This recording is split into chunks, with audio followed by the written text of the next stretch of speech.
Yep. Alright, looks like we're good to go.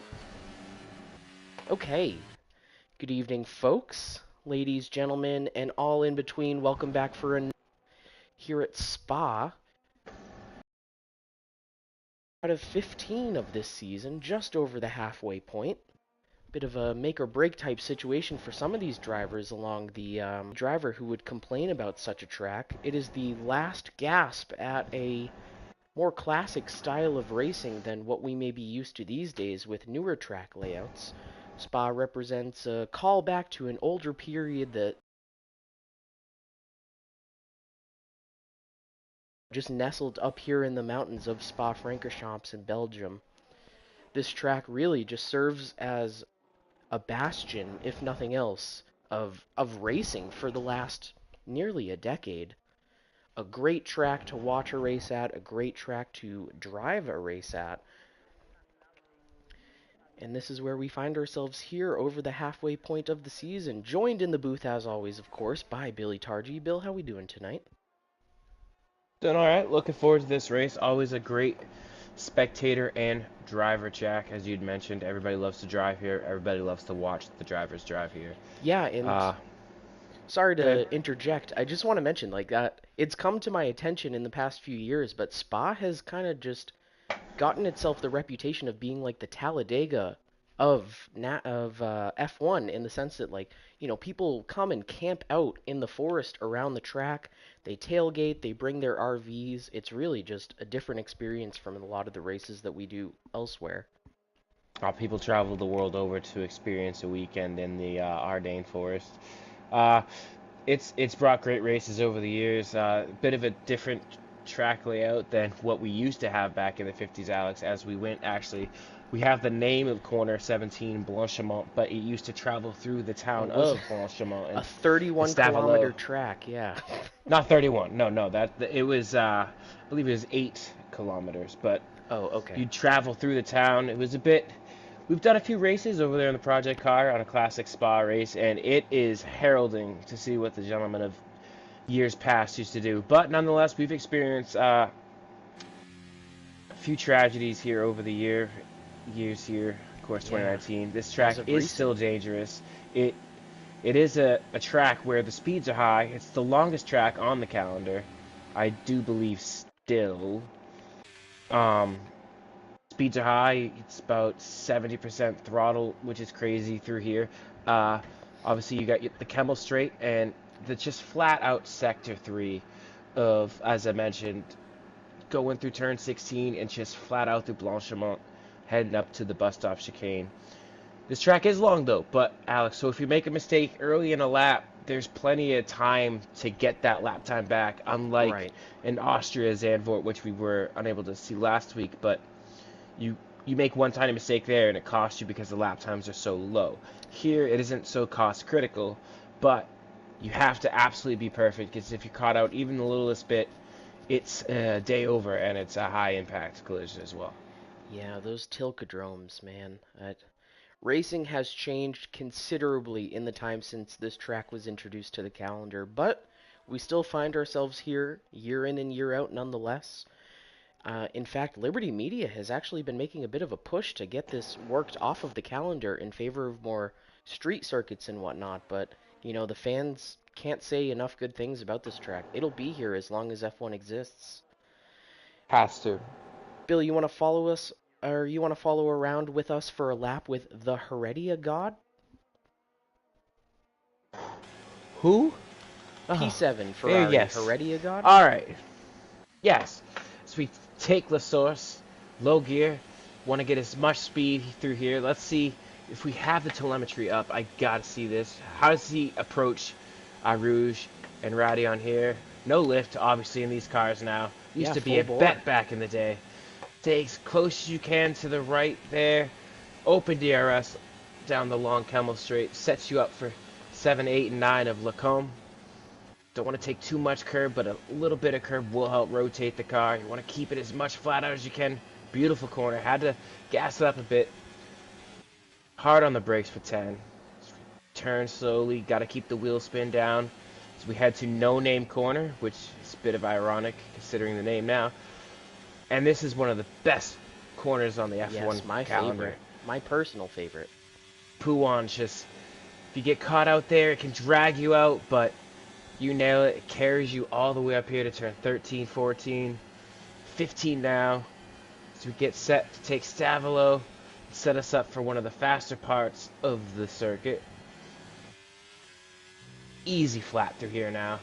Keep it nice and tidy. Cut a little bit to the right. Get ready to set up to the left, because again, you could just take this absolutely flat, float out a bit to the left, then dive right back in there. Set you up for the bus stop chicane. This can make or break your lap right here. It's about the wheel spin. You see him staying in a high gear is to avoid that. Wide on the exit. It's going to come across the line. Good enough for a P4 at the moment. Yeah, great lap there from newcomer to the grid. I'm not sure I've seen this driver before. For the remainder of the night, I will be referring to them as Heredia. Apologies, but I didn't have time to get enough data on their entry to know the name they may prefer. So Heredia, for the time being, P5 in the Ferrari with the 141.9. What is that? About 4/10 off of current pole sitter Cameron Lopez in the Red Bull with that 141.5. He leads the pack. Of course, plenty of time left to improve. Maybe about 2 hot laps left if you currently find yourself in the pits at the moment. However, I mean, at this stage in the qualifying session, it's really crunch time, and it's interesting to see everybody from P9 on down to the bottom of the grid not yet setting a lap here in Spa. Over halfway through this qualifying session. Um, that is Alexis Heredia Jr. in the Okay. Ferrari. Information came in. Representing the family well enough. The god of the Heredias, according to their username, Alexis, is representing the family well enough here. Currently sitting P7 as mentioned. And most interestingly, I must say, it looks like Nico Pichet here, down in P17, yet to set a lap with only about 5.5 minutes remaining in the session. Currently finds himself in some local yellow sectors, working his way down the front stretch. Into Sector 2 he goes, and still under local yellows. This is not a lap that will be at all representative. He will have to take it around once more. This looks like it'll be a one-shot qualifying here for our championship leader, Nico Pichet.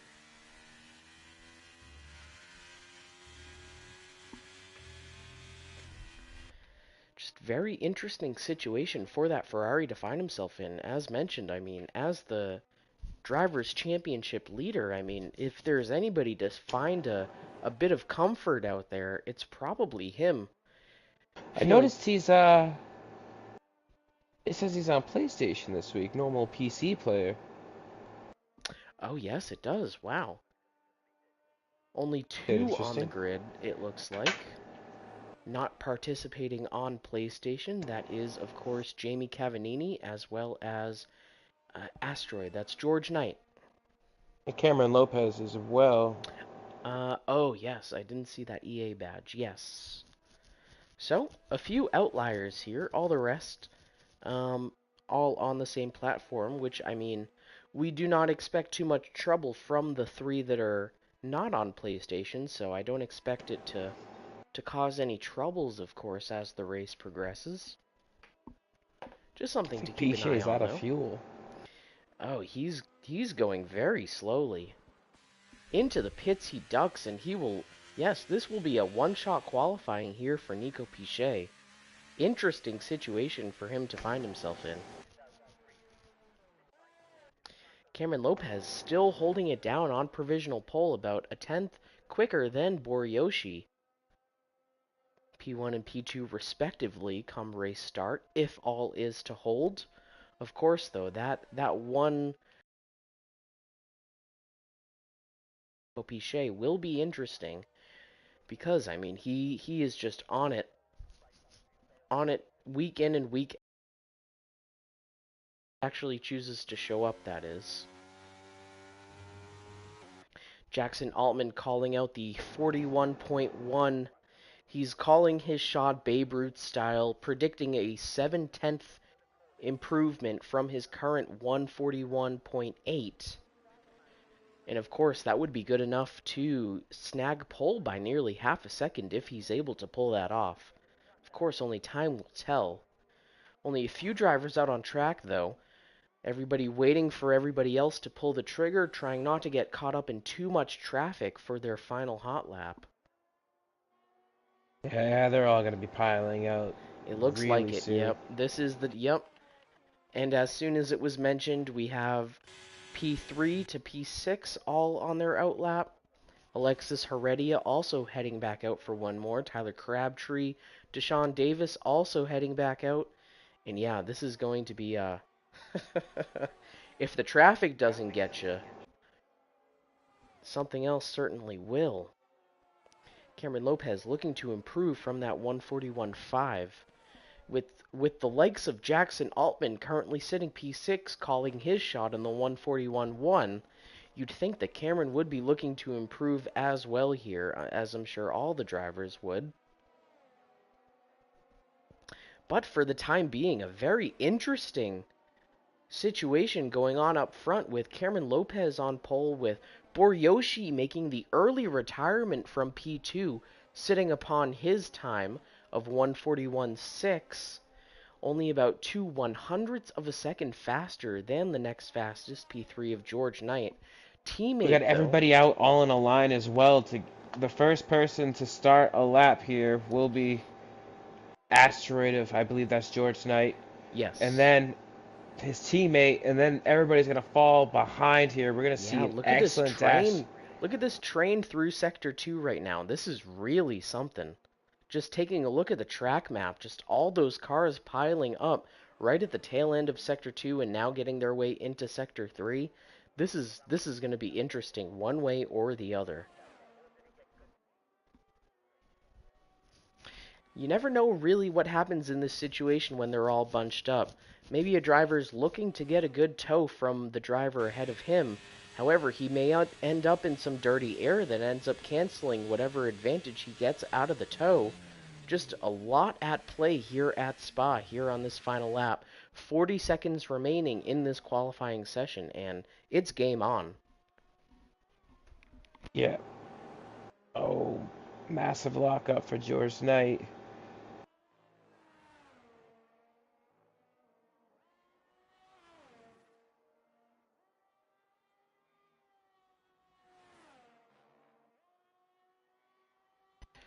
Following along with him for the moment, picking his way through Sector 2. And I must say, I mean, for provisional P3, it would be a great showing here from that Alfa Romeo, along with, of course, his teammate Casper Solamre. It's 2/10 up now, Alex, so that's challenging Boryoshi and even Cameron Lopez. He may be gunning for way. pole here in the Alfa Romeo. George Knight is on a hot lap, to say the least. This chicane, though, this is make or break. He does seem to make it through rather cleanly across the line, and good for pole position for the time being. Of course, where's his teammate gonna end up? Casper Solamre next across the line. P2 will snatch it from him. But here comes Jamie Knock. He can only go so much higher. Does not manage to improve 0.3 over his previous best. Tyler Crabtree next across the line. He'll move up. One position for Tyler Crabtree. Cameron Lopez. Provisional pole. Oh yes, snags it right back from the Alfa Romeo Cavanini. duo. Jamie Cavanini good for P9 on the start. Let's hope it holds. Aston AJ next P10. across. Glory Julio doesn't improve.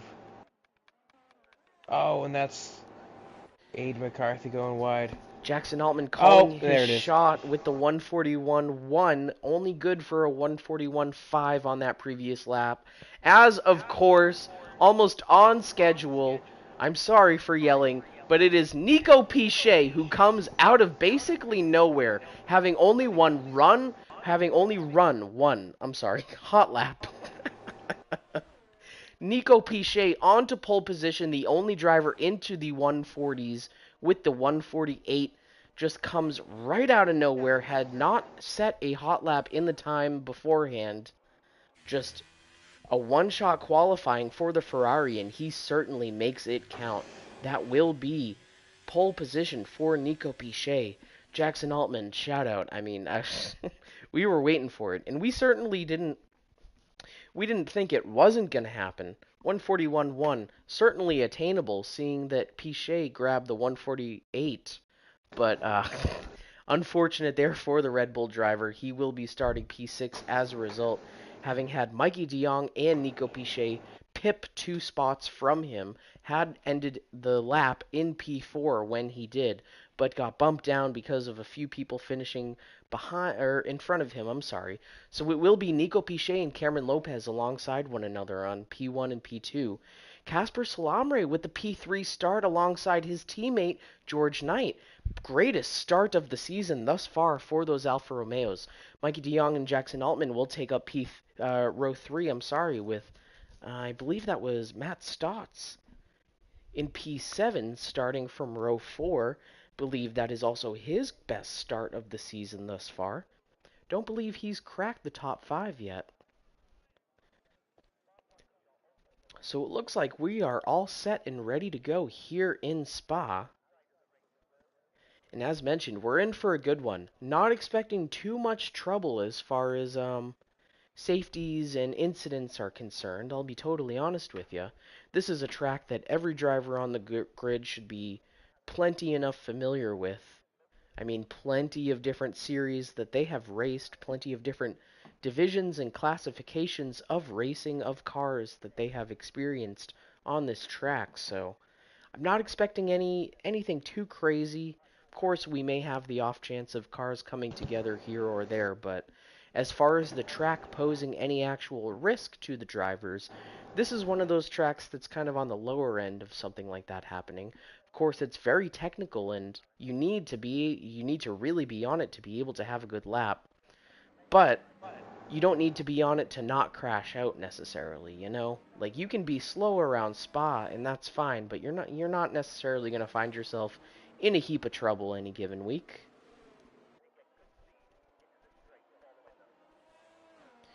So off we go for that formation lap, of course. Just going to bring up some data, of course. We need some telemetry, some lap data, all that good stuff. Taking a look now at the tire choices for everybody starting this Grand Prix. Nico Pichet, the bold move up front, opting for the soft compound tires, and I must imagine he will work himself out about a 12-second gap by the time he comes in for his first pit stop.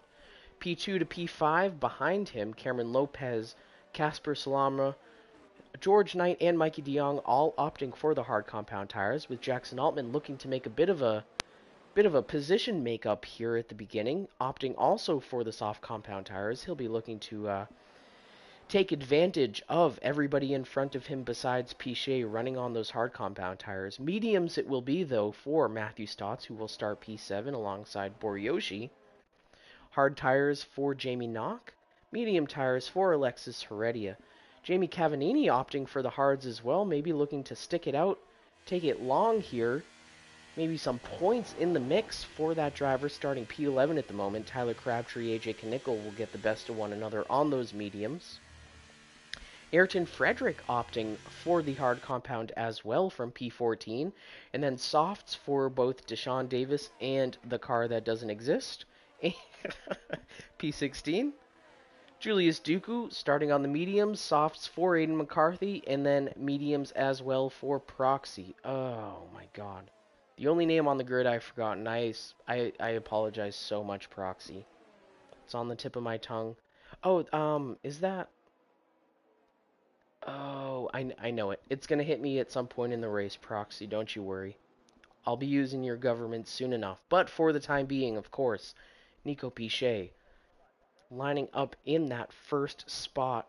Cameron Lopez, I mean, I think taking a peek now at the strategies everybody's taking, will not be looking to take the fight to Piché super early. Maybe just looking to stick with him, you know, hang around long enough for it to Oh, mean we are something. stacked.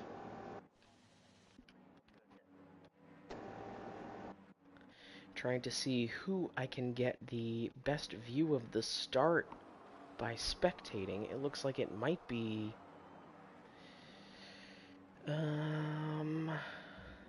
Casper Salam, or maybe George Knight. Follow along with George Knight as we watch for the lights. And it's lights out and away we go from here at Spa. Decent little getaway there from Piché.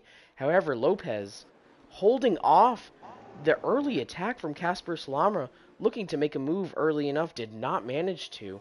Bit of movement as we go up and down the grid. Alexis Heredia falling a spot, I believe, to P8.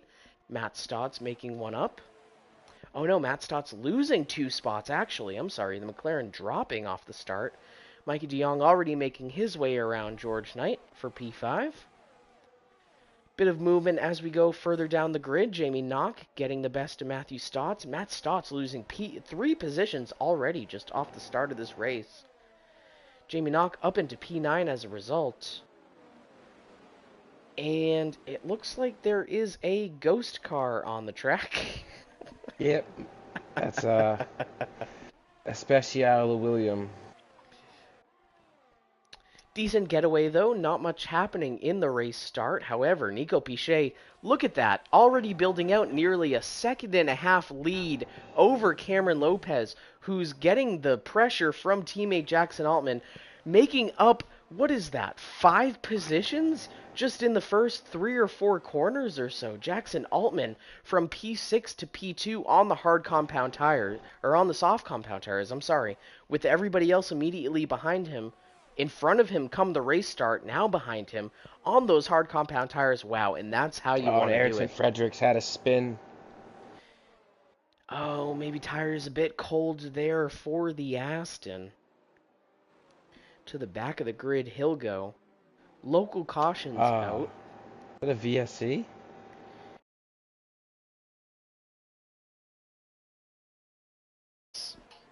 All I saw was the caution, but it was occupying Yeah, Ayrton the is entire missing track. a lot of that front wing. Oh yeah, look at that. Rather unfortunate turn of events here for that Aston. Absolutely nailing his start. I'm kind of upset we weren't following along to see him, you know, absolutely glide his way up through the 4 cars ahead of him. But he did manage to do it soon enough that now, I mean, as mentioned, it's game on. He finds himself about a second back from Nico Piché at the moment. But both of them are on the soft compound tires, so they'll be kind of running away from the pack from here on out come the end of their first stint. Oh boy. It appears my AI is being a bit difficult to those behind him.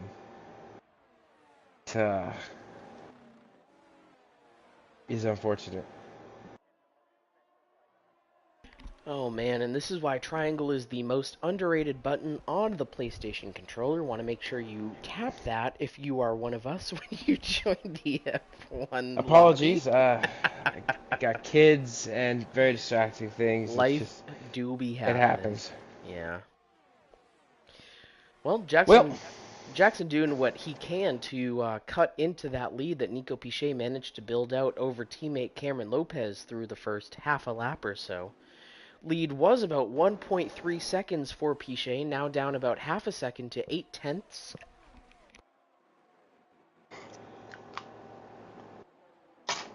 Huge lockups for Cameron. Yeah, seems that most drivers plenty enough comfortable with this track. Of course, just a one-off issue it looked like there for the Aston of Ayrton Frederick.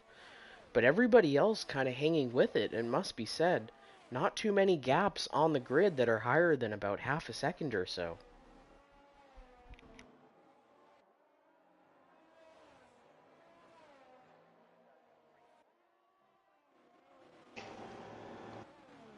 Yeah, fair play to Jackson being able to stay there. It's just you don't want to burn these tires out, especially the guys on the softs. They gotta, unless they know something that we don't.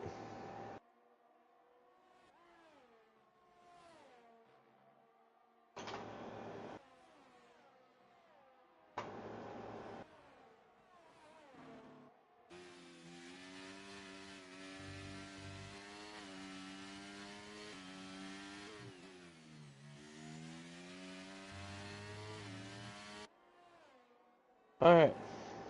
Trying to find. Oh, who's that off? Oh no, that's George Knight. Yeah, a bit wide there for the Haas, unfortunately, dropping because of it. Or, I'm sorry, the Alfa Romeo. Dropping down to basically the back of the grid. Of course, barring Ayrton Frederick, who had to duck into the pits. Be a big climb there for George Knight. Nico Pichet laying down the fastest lap, and I think he, if anybody else, he understands the situation he finds himself in, having lost about half a second of his gap to Jackson Altman, has now built it all the way back out about a second higher than what it was at its peak. Oh 1.6 boy. now the gap. Oh, saw that coming. Oh, and an early issue with that Alfa Romeo, unfortunately, will find themselves out of this race because of it. Yeah. I mean, when you have two major issues stack up right on top of each other, one after the other, right like that, it's kind of hard to make anything happen because of it. And of course, first actual penalty to be doled out besides that of George Knight will be a track limits violation assessed to the Williams of Aiden McCarthy. And man, you gotta think, like, there is one very, very specific reason why Mikey DeYoung and his Williams team will not repeat the Constructors' Championship this year. Yeah, bit unfortunate. Mikey has missed a few races himself Well, due I to mean, sleep. losing a teammate of the quality of the ilk of someone like Al Hazmi, and then having to settle for a teammate of the quality of Aiden McCarthy kind of quenches the fire that's lit under you a bit, I imagine. Well, Aiden is doing well today. You see him. He's Yeah, it took him not only too far 5 laps off. to get 3 warnings for track limits, and first penalty will be assessed to him. Alexis Heredia in the Ferrari will be ducking into the pits from P9. Teammate Bit of of a Nico wing change. Pichet. Wing change, yes. Mikey DeYoung is all over the back of Cameron Lopez. It's only a matter of time, and I think the time is now, Alex. Oh, taking a peek at this battle, and does look like he has the better line there. All the way through, Oh no! carries himself. And the AJ second has crashed penalty. at the top of Radion. Full Oh safety car no. deployed. Yes, it looks like he's crashed out. That Alpha Tauri is out of this race. He will be the next card to fall. And man, I really kind of feel silly for calling it that we probably wouldn't see an incident like this at any point during the race. However, the first card has fallen. Safety car out here on lap 5 of 22, and this may play into the hands of Nico Pichet and Jackson Altman pretty well. If they're looking to make a quick early duck off of those soft compound tires, maybe change it up and adjust the strategy for a better call here, may be the time. Still a Well, we bit know he only early, of got course. the one quali lap in, really, so he should have the tire allocations for softs, and, well, he's certainly wasn't using mediums or anything. Would Just you to pause real quick, I need to... go ahead, Alex. would you bank on a two-stopper here, Bill? Well, that was early indications. I was talking to my team earlier. They were indicating a two-stop was going to happen. They said it'd be pretty crazy, someone to start on the softs, but yet here we are talking about Jackson Element and Nico Pichet being on the softs. So Our two leaders. Nonetheless, it's not like it's any random drivers among the grid. It is our two leaders here in this race. Jackson Altman, of course, holding it down in the Drivers' Championship and everybody's as well. coming. Jackson currently sitting P4 in the Drivers' That's going to hurt Championship. Cameron Lopez. They have Yes, to double it stack. is. Oh, yeah, look look at at this. that. Yeah, as he falls down the grid. Oh, unfortunate for that Red Bull driver. As I was Happens about every to week. mention, currently 10 points ahead of Jackson in the Drivers' Championship, Cameron Lopez is. P3 and P4 for the both of them. So, I mean, we could see a major swing in the Drivers' Championship just by the end of this race even. Mikey de Jong all the way up into P3 as a result, finds himself in that final podium position, stacking up as they do behind the safety car for the time being. Interesting. Altman and de Jong chose for the mediums, whereas surrounding drivers took hards. So Yeah, taking a look now at the tire details, it is every driver on the grid ducking into the pits on this safety car, besides, of course, Alexis Heredia, who came in the lap before, unfortunately, dropping down to P12 as a result. but race saved.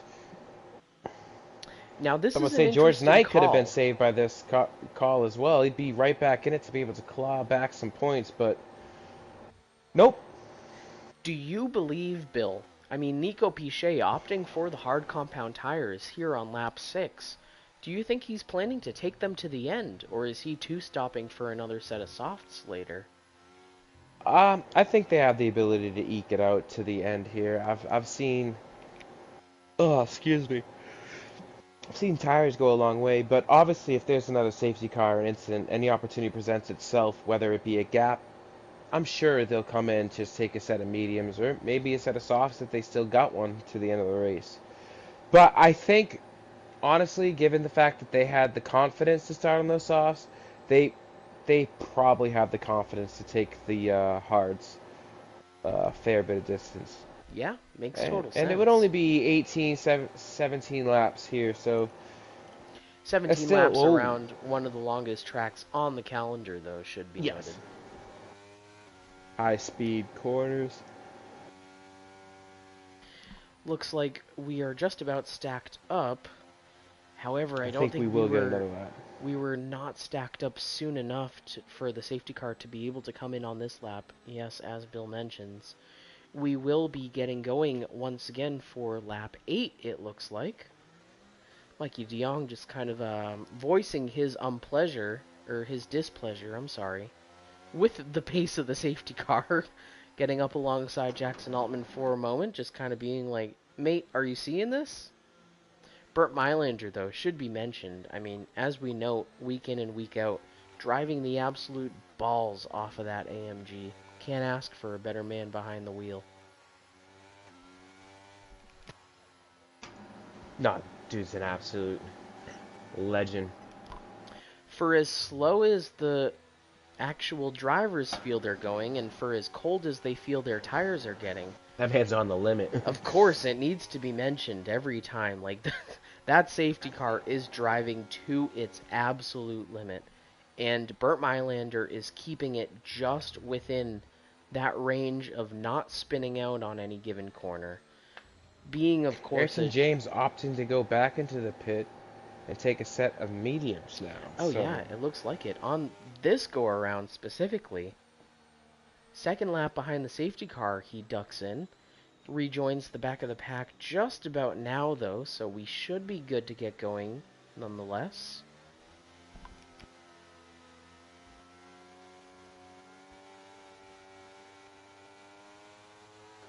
Sure, the drivers will probably get word of it just after Davilo, or maybe the end of Pouan, maybe here or just up ahead. No, they'll probably get it going through Stavilo.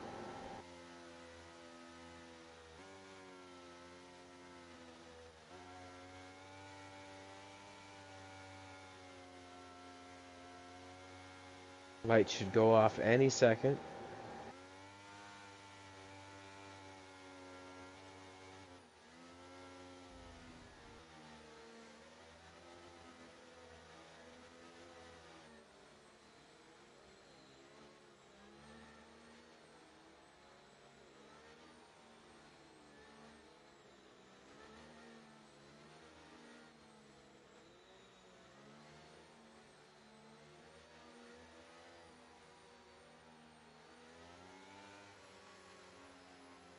Lap 8 will be our first back under green.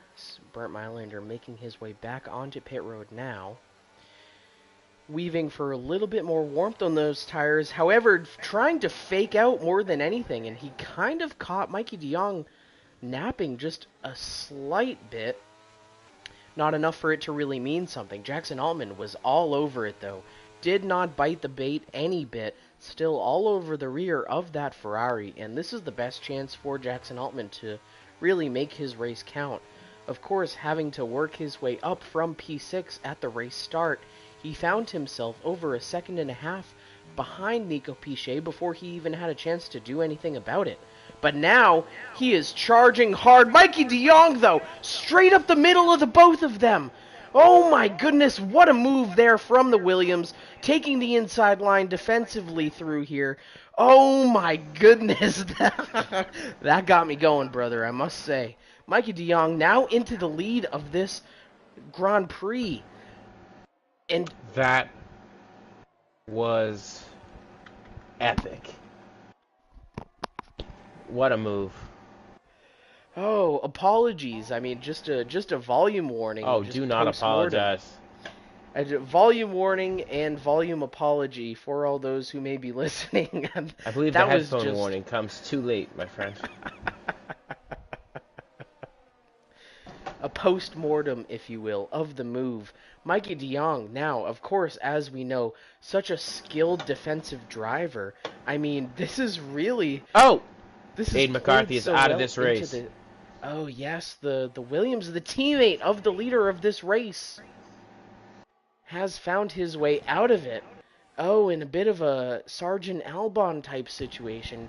What can he do with this?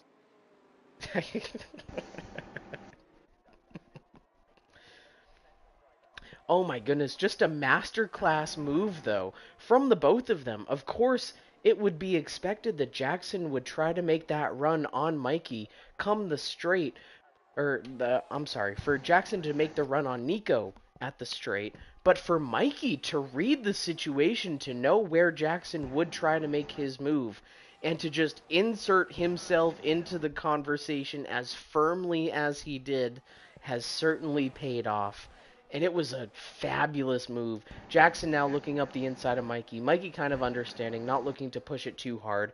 Of course, Cameron he totally Lopez could. just got by Borioshi to get himself up into the hunt as well. Oh yes, and this little battle going on for the top three has, of course, pulled everybody just about back to P6 or 7 into this fight. Borioshi, Cameron Lopez, Matthew Stotts, even Jamie Knock, I'd say, looking to have a chance at the podium if this is to continue with the leapfrogging and whatnot between these top three. Jackson Altman now finds himself in the lead of this race, having made his move on Mikey de Jong. However, Nico Pichet is looking to make a move on Mikey soon enough as well. Oh no.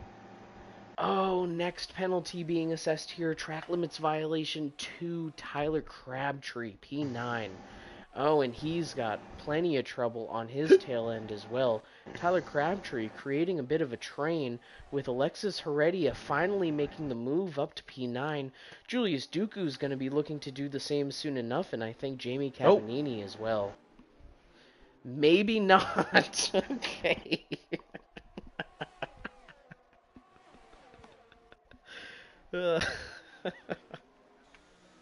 And Cameron Lopez has gotten by Pichet and brought Stotts along with him. Look at this. Yeah, this little train going here.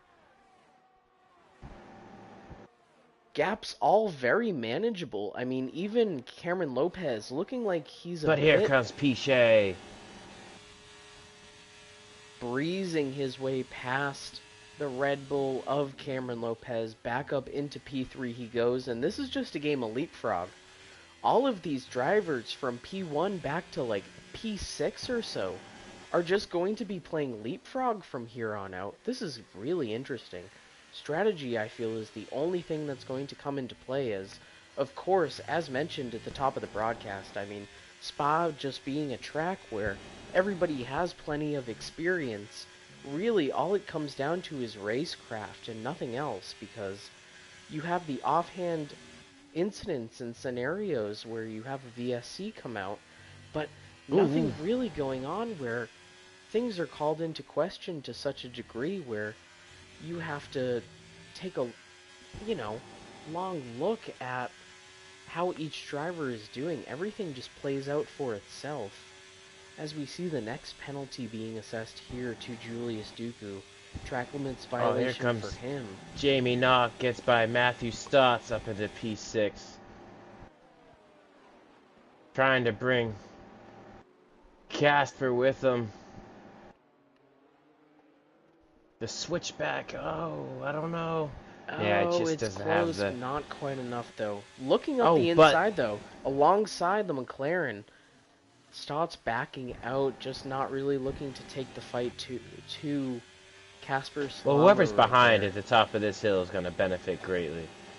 Stotts being wide, so lay off. Don't want to go too wide through the top of Radion here, so... But he's going to have such an advantage here. Oh! Big psych, I guess. Casper also has DRS and a lot more straight line speed, I guess.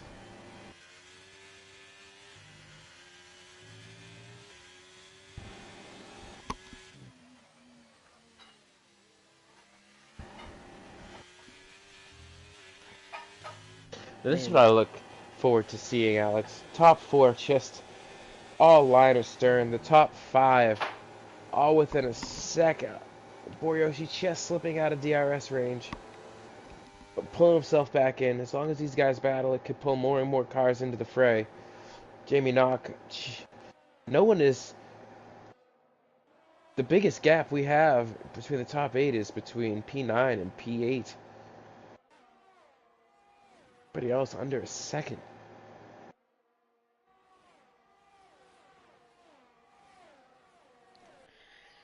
yeah, and it must be said, great performance thus far from Casper Solamra. I just want to mention, I mean, having qualified, I think P3, P4 as a team, it's unfortunate what happened to George Knight, but Casper having himself a great race here, up into P7, and of course he's fighting to be as high as P5, maybe P4 right now. Just a whole train all the way back to Matthew Stotts from the lead of this race. Jackson not really managing to work out much of a gap, maintaining around 6/10. Mikey DeYoung now kind of making a run on him as they come on the front stretch. Not quite enough to make any sort of move, but he does get significantly closer to the tail end of that Red Bull, but just as well. Nico Pichet and Cameron Lopez are right there to snatch up whatever drippings they may have off of this fight. Everybody just waiting for everybody else to make a mistake. I mean, this is just pure racecraft and seeing who can stick it out. A bit of a twitch there from Mikey DeYoung, not enough to really make a difference, but his rear end did kick out on corner exit. And of course, strategy will be the only thing that matters from here on out. Of course, if there's to be any more incidents and whatnot, having already had a safety car and a virtual safety car deployed for this race, it will just play so well into the hands of all these top 4, and it will be a crazy shootout, if nothing else. Taking a look now at the tire detail, and Nico Pichet maintaining that final podium position about half a second back of Mikey DeYoung, who is himself right on the tail end of that Red Bull. Jackson Altman leading this train. If, like, look at this, all the way back to about Matthew Stotts. They are just, like, in formation. Oh, this is anybody's game at this point. Nico Pichet just sort of holding it down on those hard compound tires, though.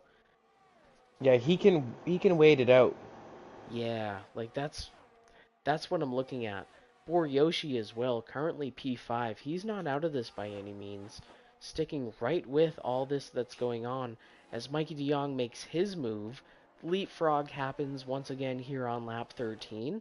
Into the lead of this race goes the Williams. However, Nico Pichet now right on the tail end of the Red Bull, and I'm sure we will see another leapfrog soon enough. Bit of a twitch there on corner exit from Jackson, and he may be panicking to some degree, I'd say. All he's got to do is hang with, though. I mean, the only ones to really worry about is now the car directly behind him. And as mentioned before, Mikey de Jong, I mean, he's just such a good defensive driver, I'd say. It's a bad position here for Jackson Altman with Nico Pichet able to stick with and just kind of stick it out for whatever may come. They want to. Whoever gets the lead is going to want to desperately get just.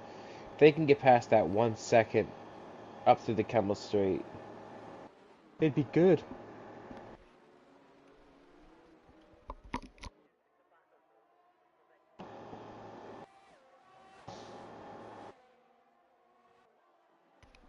As it stands, we're going to have another race up the hill with their contact. Oh, the Ferrari coming right up into the rear of the Red Bull there. Nico Pichet having a shot at Jackson Altman, however, kind of backing out, not quite close enough to make any move as they go through the S's. Onto the straight though, and of course we will see Cameron Lopez looking to make a move up alongside that Ferrari. However, Nico Pichet holding the line well enough. Oh, it is super close though. Cameron Lopez on the inside here and does make it stick up into P3. However, Nico Pichet knows the situation, cannot let things get out of hand here. They will fall back from these top two. However, looks up the inside and gets tapped there. Has a spin.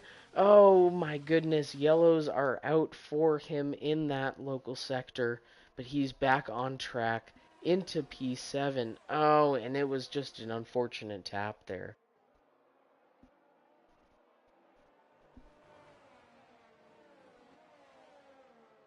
Did Pichet really have to make that battle right there? He's on the hards. He was on the optimal strategy.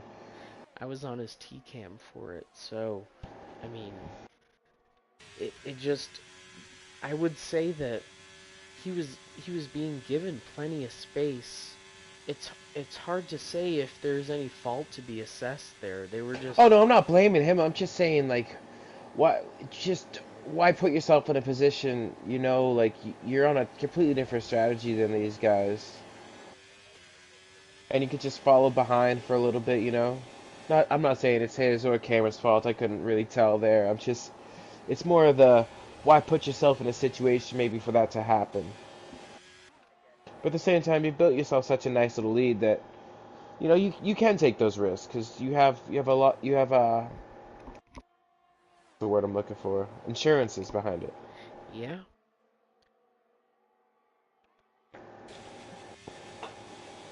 Now finds himself, Nico Pichet, on the front end of teammate Alexis Heredia, who's having herself quite a race, must be said. Alexis is a guy.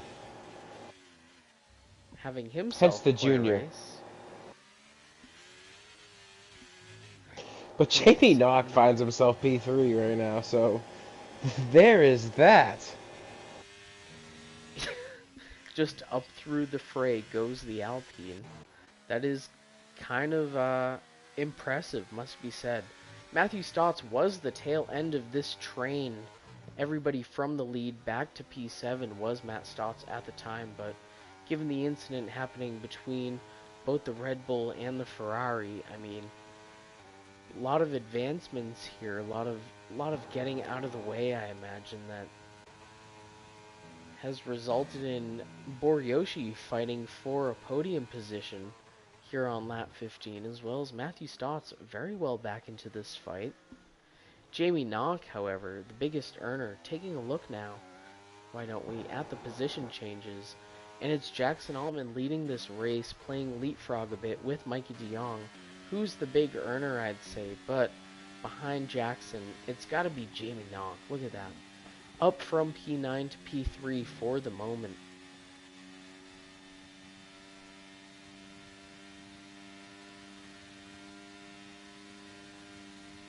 Everybody ahead of these guys. With Boryoshi on back. Everybody's on the medium, so...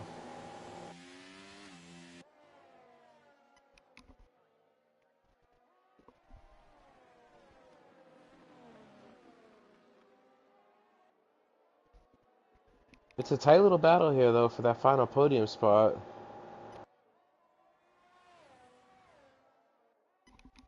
Yeah, it's going to be 17 laps come the end of this race if these top three choose to try to stick it out. You know, of course, barring any more incidents. And do you think a set of mediums can last 17 laps around Spa, Bill? Oh, he'd be hard pressed, I'd say. It's going to be interesting nonetheless, of course. Everybody from P4 down to P9. That's Boryoshi, Matt Stotts, Nico Pichet, most, interestingly, P4 to P6, all on the hard Who's compound this? tires. Cavanini goes past. Ha. Ayrton Frederick. Ayrton Jane. Ayrton Fre You know.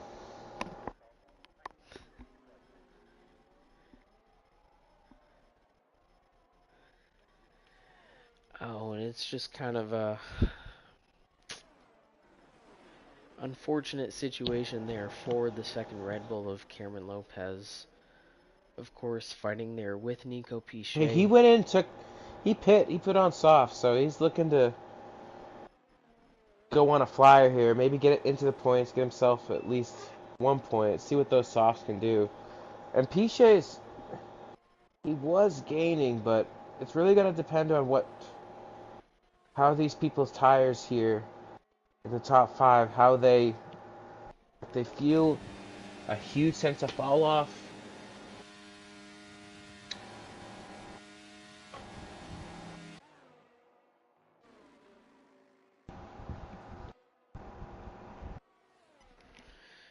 Oh, and Matthew Stotts getting close here to the Mercedes of Boryoshi. These two have been trading places for better part of the last few laps now.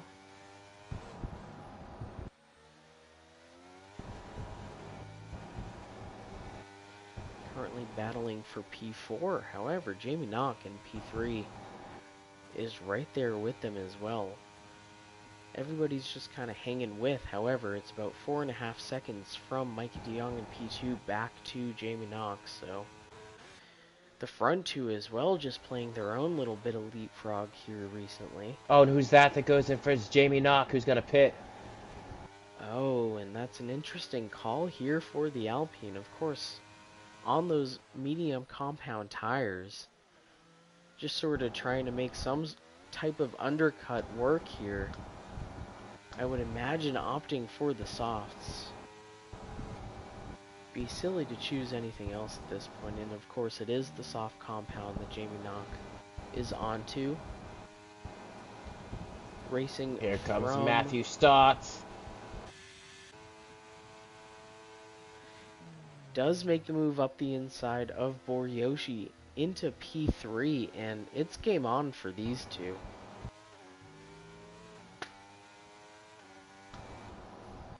Matthew Stotts does have a time penalty. A track limits assessed to his name, though.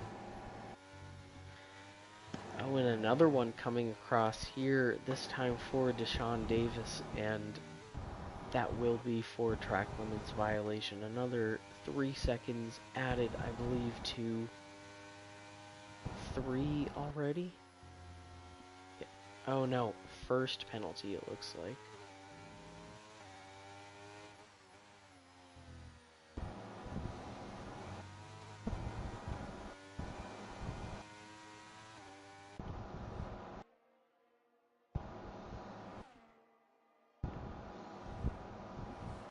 I honestly think these two leaders are not going to pit. There's just no way they pit now. Coming up to 4 to go? Yeah, 4.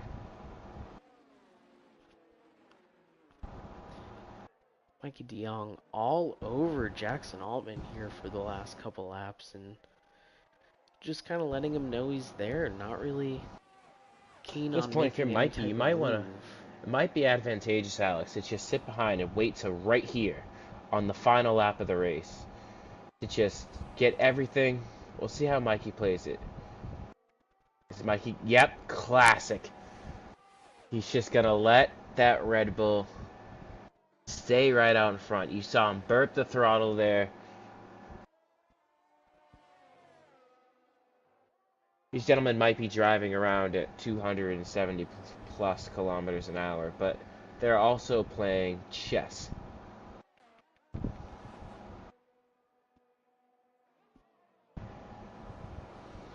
Don't look now, but Nico Pichet has caught up to the tail end of Boryoshi, and no. Matthew Stotts, who gets another time penalty. Oh, on the podium. Oh.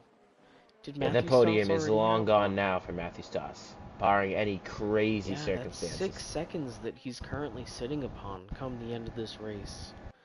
Don't imagine that he will be making his way back into the pits. Of course, being on hards himself, just kind of racing out whatever he can from here, but that would put him squarely in P7, I believe. From the current podium position he's running in. Oh, and another one coming across here. They're just all coming across the board. I might as well just leave it up. Tyler Crabtree picking up his second track limits violation of the day. Deshaun retires in the pits.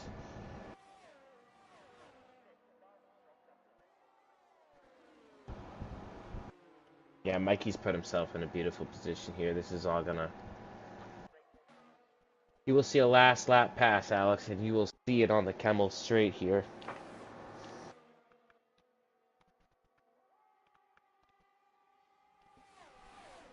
Mikey Dion completely out of the throttle. Yeah, and he's honestly just kind of been in recharge, it must be said. Oh, and Pichet into the side of Boyer. Oh, there was so much contact there. Just caught the tail end of that. Oh no, Pichet kind of getting the better of it, though. Up into P3 he'll go because of it, with Matthew Stotts now right on the tail end of that Mercedes.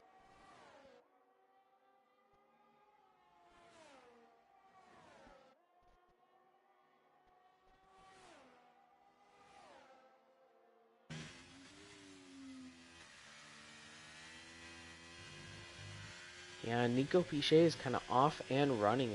It's just a matter of if he can make up enough time to Mikey de Jong, which I don't believe it'll be enough, but he's just going to run away from here, hope that Matthew Stotts and Boryoshi fight hard enough to give him what he needs. Already working himself out about a 1.7 second gap to Boryoshi, who's got that McLaren all over his tail end. 2 to now go. At this point.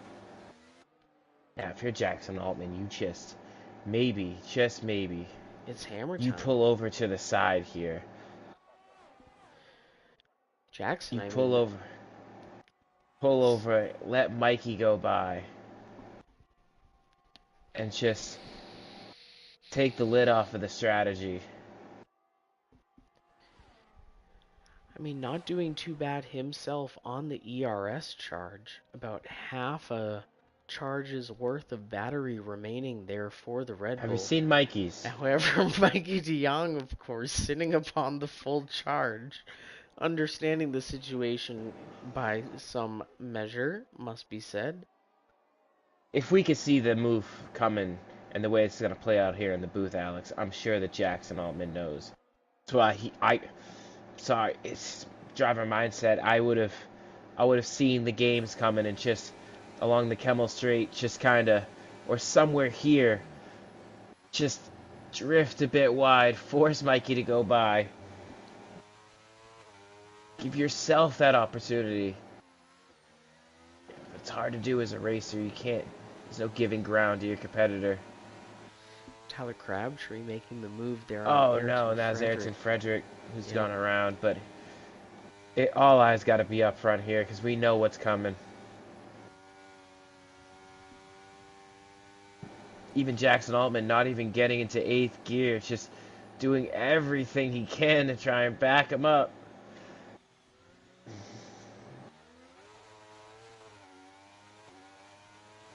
He's going to be helpless, Alex. He's going to be absolutely helpless. Folks, it is game on. I Following don't even along think this is going to with be a Mikey game, Alex. DeYoung. This is going to be pretty cut and dry. I think Mikey DeYoung is kind of seeing this as a bit of a game, having held his charge up until the start of this final lap. He is going to be looking to make his move Here it comes. Here very it comes. quickly.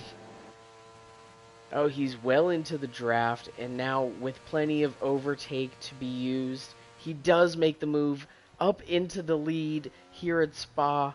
Jackson And he's going to have Altman, so much to deploy for the rest of this lap too. So when it comes to Blanchimont, he could pull a 5-second gap with where Jackson, even with the slipstream, Mikey's gonna be able to deploy so much energy. Oh, and Jackson's off.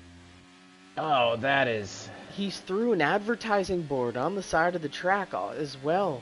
Oh my goodness. Giving and it he's absolutely fallen everything. Back. And at this point, of course, it is Mikey DeYoung's race to lose as he picks his way through the tail end of Sector 2, and, I mean, just a masterclass race, of course, from this Williams. We saw plenty of great defense from him early, and then Jackson Altman, of course, with enough of a gap here to probably hold off Nico Pichet, who finds himself just about, of course, that is just as the gap as Jackson finds himself behind Mikey DeYoung now as they come across the line, of course, and it's Mike P2 as Nico Pichet works his way back up and finds himself on the podium here in Belgium. Boriyoshi hanging on for P4. Jamie Naka as well hanging on. See, this was a race where things He kind pit of for went softs as and expected. came back. Especially with those penalties helped him up to Jamie Knock was flying through. Obviously had the fastest lap. He'll get an extra championship point to go along with that P5. Great race here for Alexis Heredia. He holds on for P6. Matthew Stotts, P7, he'll take home. Cameron Lopez, unfortunate incident that he found himself on, but he battles back up to P8. Snags a couple points for his troubles. And another one in the books here from Spa.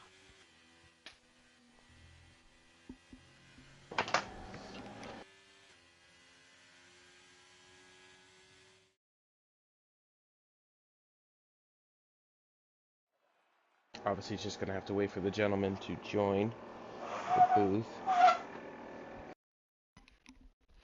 So, taking a peek down the rest of the grid, it looks like Julius Dooku will take P9 for his troubles, with Jamie Cavanini, I believe, did not DNF, that's P10. Casper Slammer will take P11, with Proxy in P12. Tyler Crabtree will come home in P13. Ayrton Frederick, P14, and the DNFs of, I believe, Deshaun Davis, Aiden McCarthy, AJ Knickel, and George Knight.